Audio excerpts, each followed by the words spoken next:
မမေ့နိုင်သေးတာတင်အားနဲလို့မဟုတ်ပါဘူးတင်တကယ်ချစ်ခဲ့လို့ပါအချိန်တွေကုန်သွားပြီနေ့ရက်တွေပြောင်းသွားပြီဒါပေမဲ့တချင်းတစ်ပုတ်ကြားလိုက်ရင်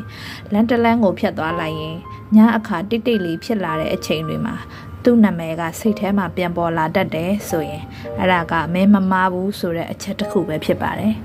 တချို့လူတွေကကိုယ့်ဘဝတွေကိုအမြဲနေရမဟုတ်ဘဲကိုတခုခုတင်ပေးဖို့အချိန်တစ်ခုလောက်ပဲဝင်လာကြတာပါသူက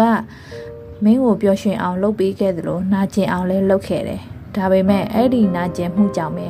မင်းကိုပိုနားလဲလာတယ်မင်းဘလောက်ပဲခံနိုင်ရရှိလဲဆိုတာကိုယ်တိုင်မြင်လာတယ်မင်းဘလို့အချစ်ကိုလိုအပ်လဲဘလို့အချစ်ကို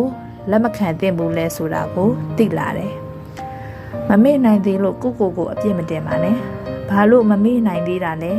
သူတော့ရှေ့ဆက်သွားပြီငါကဘာလို့ဒီမှာပဲရက်နေရတာလဲဆိုပြီးကိုနာကျင်အောင်မမေးပါနဲ့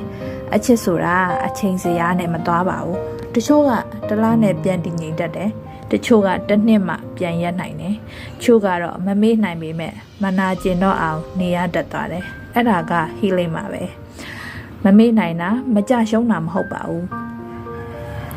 မမေ့နိုင်သေးတဲ့အချိန်မှာကိုလှုပ်တင်တာကမမေ့ဖို့အတင်းကြိုးစားတာမဟုတ်ပါဘူးကိုဘဝကိုရှေ့ဆက်နေဖို့ပါပဲနေ့တိုင်းသူ့အကြောင်းကိုမတွေးဖို့ကြိုးစားရင်ပိုတွေးမိလာမယ်ပိုမောလာမယ်ဒါပေမဲ့နေ့တိုင်းကိုနည်းနည်းစီပြန်ကြည့်ဆိုင်လာရင်အလုပ်ကိုနည်းနည်းပိုအာရုံစိုက်လိုက်ရင်ကိုယ်စိတ်ကိုနည်းနည်းပိုနားထောင်လာရင်တနေ့မှာသူ့ကိုမမေ့နိုင်သေးပေမဲ့သူ့ကြောင့်စိုးကြိုးမဖြစ်တော့ဘူးဖြစ်လာမယ်တနေ့မှာမင်းကိုယ်တိုင်အံ့ဩသွားမယ်ငါဒီလောက်နာခဲ့တာကိုဒီနေ့ထိအသက်ရှင်နိုင်သေးတာပဲဆိုပြီးတော့အဲ့ဒီနေ့ကမင်းအနိုင်ရတဲ့နေ့ပါပဲသူနဲ့ပြန်မဖြစ်ရင်တော့မင်းဘဝကအဆုံးမသွားပါဘူးသူမရှိတဲ့ဘဝထဲမှာလည်းမင်းရဲနိုင်တယ်အလုံးမှာတိုးတက်နိုင်တယ်အိမ်မက်တွေပြန်မတ်နိုင်တယ်တနေ့နေ့မှာပိုနူးညံ့တဲ့အချစ်ကိုမကြောက်ဖဲနဲ့လက်ခံလာနိုင်မယ်အခုဒီအတန်ကိုနားထောင်နေတဲ့မင်းကိုတခုပြောချင်တယ်မမေ့နိုင်သေးရင်မမေ့နိုင်သေးပဲထားလိုက်ပါဒါပေမဲ့ကိုမပြစ်ပါနဲ့သူကမင်းဘဝရဲ့အပိုင်းတစ်ခုပါဘဝတစ်ခုလုံးမဟုတ်ပါဘူးဒီညစိတ်နာနေတယ်တိတ်လေးမျက်ရည်ကျလာတယ်ဆိုရင်ကိုဒီလိုလေးပြောပြပါငါမေ့နိုင်ဖို့မလိုဘူးငါဆက်အသက်ရှင်နိုင်ရင်လုံလောက်ပြီ